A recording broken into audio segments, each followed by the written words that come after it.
حضرت حنظلہ اسیدی رضی اللہ عنہ روایت کرتے ہیں کہ رسول اللہ صلی اللہ علیہ وسلم نے ارشاد فرمایا، قسم ہے اس ذات کی جس کے قبضے میں میری جان ہے، اگر تمہارا حال ویسا رہے جیسا میرے پاس ہوتا ہے اور تم ہر وقت اللہ تعالیٰ کے ذکر میں مشغول رہو تو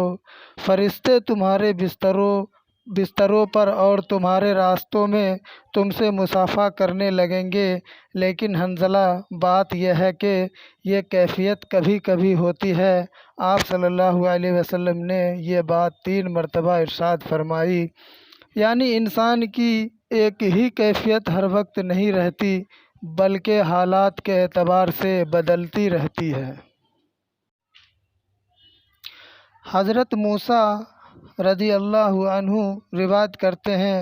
کہ نبی کریم صلی اللہ علیہ وسلم نے ارشاد فرمایا، جو شخص اللہ تعالیٰ کا ذکر کرتا ہے اور جو ذکر نہیں کرتا،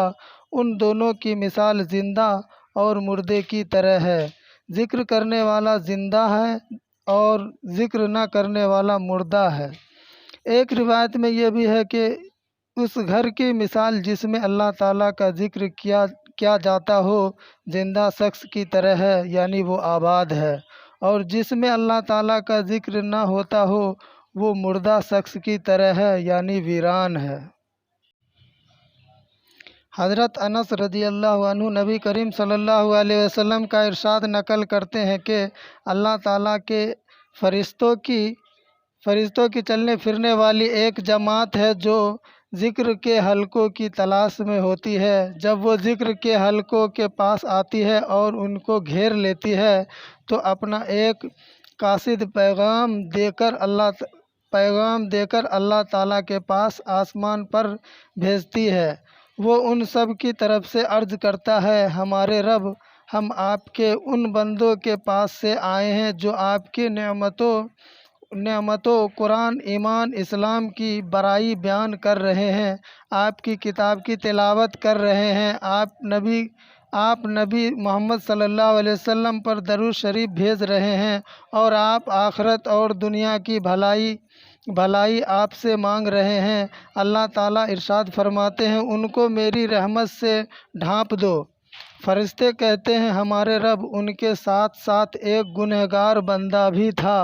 اللہ تعالیٰ فرماتے ہیں، ان سب کو میری رحمت سے ڈھانپ دو، کیونکہ یہ ایسے لوگوں کی مجلس ہے کہ ان میں بیٹھنے والا بھی اللہ تعالیٰ کی رحمت سے محروم نہیں ہوتا۔ حضرت ابو طلحہ رضی اللہ عنہ روایت کرتے ہیں کہ رسول اللہ صلی اللہ علیہ وسلم نے ارشاد فرمایا، جو شخص لا الہ الا اللہ کہتا ہے اس کے لیے جنت واجب ہو جاتا ہے۔ جو شخص سبحان اللہ و بحمدہ 100 مرتبہ پڑھتا ہے اس کے لیے 1,24,000 نیکیاں لکھی جاتی ہے۔ صحابہ رضی اللہ عنہ نے عرض کیا، یا رسول اللہ، ایسی حالات میں تو کوئی بھی قیامت میں ہلاک نہیں ہو سکتا کہ نیکیاں زیادہ ہی رہے گی۔ نبی کریم صلی اللہ علیہ وسلم نے ارشاد فرمایا، بعض لوگ پھر بھی ہلاک ہوں گے، اس لیے کہ تم میں سے ایک شخص اتنی نیکی لے کر آئے گا کہ اگر پہاڑ پر رکھ دی جائے تو وہ دب جائے، لیکن اللہ تعالیٰ کی نعمتوں کے مقابلے میں وہ نیکیاں ختم ہو جائیں گی۔ پھر اللہ تعالیٰ اپنی رحمت سے جس کو چاہیں گے مدد فرمائیں گے اور ہلاک ہونے سے بچا لیں گے۔ حضرت ابو ہریرہ رضی اللہ عنہ سے روایت ہے کہ میں نے رسول اللہ صلی اللہ علیہ وسلم کو ارشاد فرماتے ہوئے سنا، کوئی بندہ جب گناہ کر لیتا ہے پھر نادم ہو کر کہتا ہے، میرے رب، میں تو گناہ کر بیٹھا،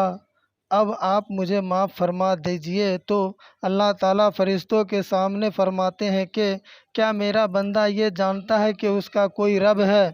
جو گناہوں کو معاف کرتا ہے اور ان پر پکڑ بھی کر سکتا ہے؟ سن لو، میں نے اپنے بندے کی مغفرت